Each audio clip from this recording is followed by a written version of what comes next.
नमस्कार, मी सुभाष शिर्के. आजच्या सवालमध्ये आपलं स्वागत. आज आपला आजचा सवाल आहे, डॉक्टरांवरील हल्ले रोखण्यासाठी तातडीनं कायदा करण्याची गरज आहे का? आणि या प्रश्नावरती चर्चा करण्यासाठी आपल्या सोबत आहेत भूषण गगराणी, महाराष्ट्र राज्याचे वैद्यकीय शिक्षण सचिव. याशिवाय माझ्या सोबत आहेत पुणे स्टुडिओमध्ये प्रमोद मुजुमदार, हे रुग्ण हक्क चळवळीचे आग्रही कार्यकर्ते आहेत, पत्रकार आहेत. याशिवाय माझ्यासोबत आहे डॉक्टर सतीश देसाई, चेअरमन पुणे नेत्रसेवा प्रतिष्ठान. याशिवाय माझ्यासोबत आहे डॉक्टर अभिषेक पाटील, हे मार्ड या निवासी डॉक्टरांच्या संघटनेचे प्रतिनिधी आहेत. आणि माझ्यासोबत आहेत विलास साळगावकर, सामाजिक कार्यकर्ते. सुरुवातीला आपण चर्चा करण्यासाठी पहिल्यांदा जाऊया डॉक्टर सतीश देसाई यांच्याकडे. देसाई साहेब, मला सांगा की डॉक्टरांवरील हे हल्ले होत आहेत, वारंवार हे हल्ले होत आहेत, याच्या पाठीमागची कारणं काय? मुळात हे हल्ले होणं हेच गैर आहे, असंस्कृतिकपणाचं लक्षण आहे असं माझं प्रामाणिक मत आहे.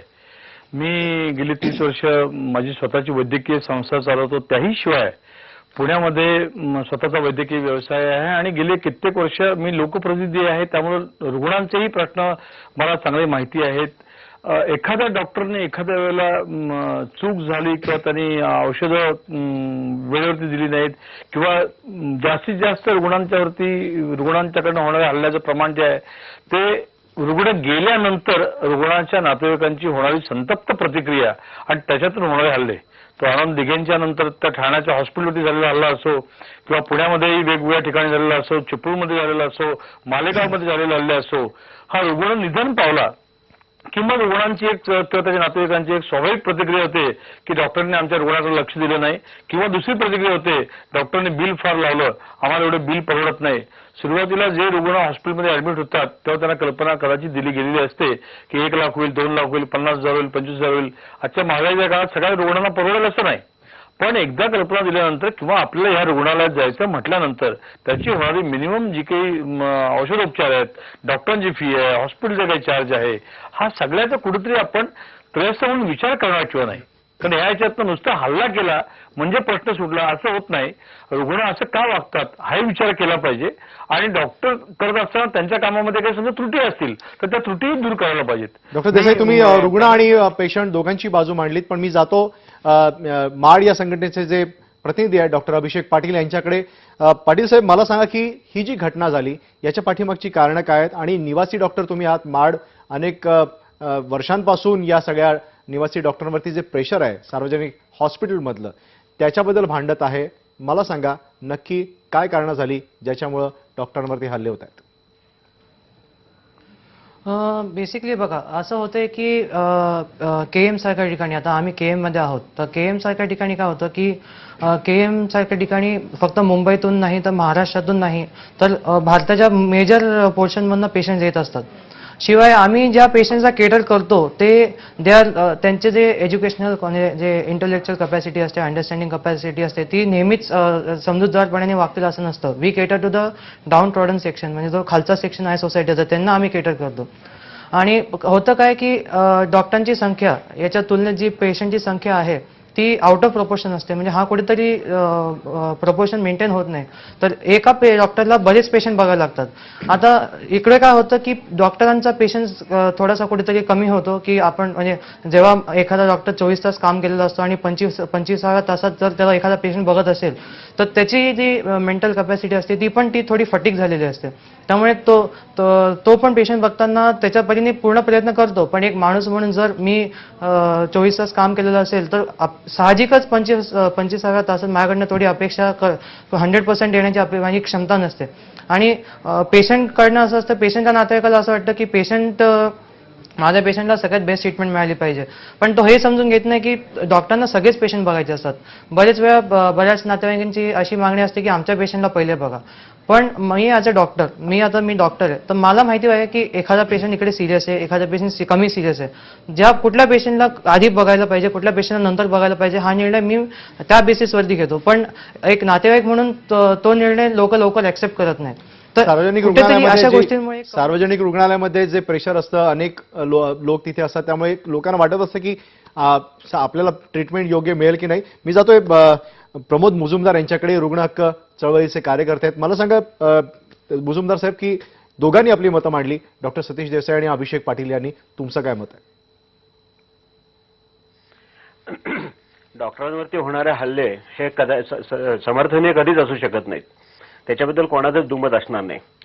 परंतु रुग्णांच्या बाजूने जर का विचार करायचा म्हटलं तर सगळ्यात पहिल्यांदा लक्षात घेतलं पाहिजे की गेल्या 20-25 वर्षात भारतामध्ये खाजगी रुग्णालयांचं प्रमाण खूप मोठ्या प्रमाणावर वाढलेलं आहे आणि ह्या ठिकाणी मिळणारी जी ट्रीटमेंट आहे ह्याच्याविषयीचे उद्रेक हे वारंवार होताना आपल्याला दिसतात. मी ह्याच्यात फरक करतो की सार्वजनिक म्युन्सिपालिटीचे असतील, गव्हर्नमेंटचे असतील, ह्या हॉस्पिटल्समध्ये जे डॉक्टर्स काम करतात त्यांच्यावरती होणारे हल्ले आणि खाजगी हॉस्पिटल्स आणि डॉक्टरांवरती होणारे हल्ले याच्यामध्ये मुळात फरक करायला पाहिजे, पहिली गोष्ट. दुसरा त्याचा महत्त्वाचा मुद्दा असा आहे की ज्या वेळेस आम्ही रुग्णांनी संतप्त प्रतिक्रिया देऊ नये अशी अपेक्षा जेव्हा करतो त्यावेळेस ते अशी संतप्त प्रतिक्रिया का देतात याच्याकडे पण पहिल्यांदा लक्ष दिलं पाहिजे. मुळात आपल्याकडे रुग्णालयांच्या नियंत्रणाचा कायदा 1949 साली कायदा अस्तित्वात आलेला आहे. आज तागायत ह्या कायद्याचे नियम बनवले गेलेले नाहीत. म्हणजे थोडक्यात कायदा फक्त पास झालेला आहे परंतु त्याची अंमलबजावणी करण्यासाठी आवश्यक रूल्स ज्याला म्हणतात, नियम म्हणतात, अधिनियम जे म्हणतात हे आतापर्यंत आज तागायत केले गेलेले नाहीत. एवढंच नाही तर याची जेव्हा जाणीव हायकोर्टाने महाराष्ट्र शासनाला दिली की असा कायदा अस्तित्वात आहे तो तुम्ही राबवला पाहिजेत आणि त्याचे नियम बनवले पाहिजेत, तेव्हा त्याच्यानंतर त्याच्यावरती कमिटी स्थापन केली गेली. या कमिटीतर्फे तयार केलेला अहवाल 2.5 वर्षापूर्वी महाराष्ट्राच्या या सरकारच्या आरोग्य मंत्र्यांकडे दिलेला आहे. आज सगळ्यात गेल्या 2.5 वर्षामध्ये या सरकारला रुग्णालय नियंत्रणाचा कायदा करण्याचं पण सुचलं नाही. काय करतो हा रुग्णालय नियंत्रण कायदा? काय सांगतोय तो? फक्त एवढंच सांगतोय की पेशंट्सना त्यांचे जे काही बेसिक हक्क आहेत, रुग्णांचे जे काही हक्क आहेत हे हक्क तुम्ही कायद्याने निर्धारित करा. म्हणजे काय करा तर येणाऱ्या पेशंटला त्याला समजेल अशा भाषेत माहिती द्या. पेशंटला त्याच्या आजाराची माहिती असली पाहिजे, खर्चाची माहिती असली पाहिजे, तिथे येणाऱ्या डॉक्टरांची माहिती असली पाहिजे, त्याची नोंद केली गेली पाहिजे, त्याच्याविषयीचा सविस्तर अहवाल प्रत्येक रुग्णाला दिला गेला पाहिजे. अशा प्रकारची तरतूद या नियमांमध्ये महाराष्ट्रामधल्या खाजगी वैद्यकीय प्रॅक्टिस करणारे जे लोक आहेत ते, आरोग्य चळवळीतले लोक, गव्हर्नमेंटचे ऑफिसर्स या सगळ्यांनी मिळून 2.5 वर्षापूर्वी तयार करून सरकारला दिले. सरकारने ते केलं नाही. आपल्या सोबत आहेत भूषण गगराणी आरोग्य सचिव आहेत महाराष्ट्र राज्याचे आणि त्यांना आपण विचारूया महाराष्ट्र सरकारची या डॉक्टरांवरील हल्ल्याबाबत काय भूमिका आहे. गगराणी साहेब, शासनाच्याकडनं जर आपण याच्यावरती उपाययोजना जर पाहायची गेली तर एक सगळ्यात महत्त्वाची गोष्ट म्हणजे आता हा जो बेलेबल ऑफेन्स होता, डॉक्टरांवरती हल्ले करणे हा बेलेबल ऑफेन्स होता, त्याला जामीन मिळत होता. पण आता तो नॉन बेलेबल करायचं शासनाने ठरवलेलं आहे. त्या पद्धतीचं कायद्यामधली सुधारणा ही विधानसभेच्या समोर आहे आणि मला वाटतं की पुढच्या अधिवेशनामध्ये तो निर्णय शासनातर्फे घेण्यात येईल. पण ताबडतोब हा निर्णय घेतला म्हणजे सगळे प्रश्न सुटणार आहेत अशातला भाग नाही. कारण मी म्हटलं त्याप्रमाणे याला अनेक सामाजिक संदर्भ आहेत, ह्याला अनेक बाकीचे देखील संदर्भ आहेत. या सगळ्या गोष्टी आपण विचारात घेऊन याच्यावरती सर्वांनी मिळून तोडगा काढणं आवश्यक आहे. गगराणी यांनी आपली भूमिका मांडली. देसाई साहेब, मला सांगा की गगराणी साहेब जे म्हणाले त्याच्याबद्दल तुमचं काय म्हणणं आहे? की महाराष्ट्र शासनाने याच्या आधीच कायदा करायला पाहिजे. आंध्र सरकारने कायदा केला, तामिळनाडूने केलाय, बाकीच्या राज्यांनी केलाय. महाराष्ट्र शासनाच्या अधिवेशनामध्ये शेवटच्या दिवशी हा ठराव येतो, कायदा करण्याकरता येतो. त्याच्यामध्ये सुद्धा ते उपसमितीकडे पाठवतात कारण त्याच्यामध्ये त्रुटी खूप आहेत म्हणून. इतके वर्ष आपण काय करतो? गगराणी साहेब, माझं आपल्याला डॉक्टर म्हणून माझी आपल्याला पुण्यातल्या आणि महाराष्ट्रातल्या सगळ्या डॉक्टरांच्या वतीनं आपल्याला विनंती आहे की ताबडतोब हा कायदा झाला पाहिजे. बाकीच्या राज्याने केलाय, मध्य प्रदेशने केलाय, केरळने केलाय, पंजाबने केलाय, त्यांनी त्याच्याकरता ऑर्डिनन्स काढलेला आहे. आणि सातत्यानं गेल्या 2 वर्षांमध्ये 6 वेळेला महाराष्ट्रामध्ये डॉक्टरांना संप करायला लागला, बंद करायला लागला. पुण्यामध्ये डॉक्टर विजय रेससांचं उदाहरण व्यक्तिगत स्वरूपात असू शकेल, पण मालेगावला हल्ले झाले, चिपळूणला हल्ले झाले आणि महाराष्ट्र शासन याकरता कायदा करू शकत नाही. आम्हाला समजू शकत नाही डॉक्टर म्हणून मला कायदा झालाच पाहिजे. हो, जसं रुग्ण हक्कांच्या करता रुग्णांच्या मदतीकरता कायदा आहे तसं डॉक्टरांच्या वरती तुम्ही नॉन बेलेबल ऑफेन्स करणार का नाही? डॉक्टर तुम्ही कायदे मुजुमदार साहेबांना काहीतरी बोलायचंय. मुजुमदार साहेब, नाही, मी असं म्हणेन की डॉक्टरांवरती होणारे हल्ले हे जरूर निषेधार्ह आहेत. त्याचा निषेध व्हायला पाहिजे, डॉक्टरांना संरक्षण मिळालं पाहिजे. परंतु त्याच्यासाठी स्वतंत्र कायदा करण्याची गरज नाही. इंडियन पिनल कोड खाली कुठल्याही व्यक्तीवरती हल्ला झाला असल्यास किंवा त्याला संरक्षण हवे असल्यास कुठल्या प्रकारचे तरतुदी करायच्या त्याला काय तरतुदी या सर्व तरतुदी भारतीय घटनेप्रमाणे आणि भारतीय कायद्याप्रमाणे दंडविधान कायद्याप्रमाणे आहेत. फक्त डॉक्टरांसाठी अशा प्रकारचे कायदे करण्याची वेळ काय आली हे विचारात न घेता असा कायदा करणं हे सर्वसामान्य जनतेच्या मुसक्या बांधणं आहेत. एका बाजूला तुम्ही डॉक्टरांवरती कुठल्याही तऱ्हेचं नियंत्रण ठेवणार नाही, डॉक्टर वास्तव्य पद्धतीने लोकांना करणार. शाखेला हे या पद्धतीचं म्हणणं योग्य नाही.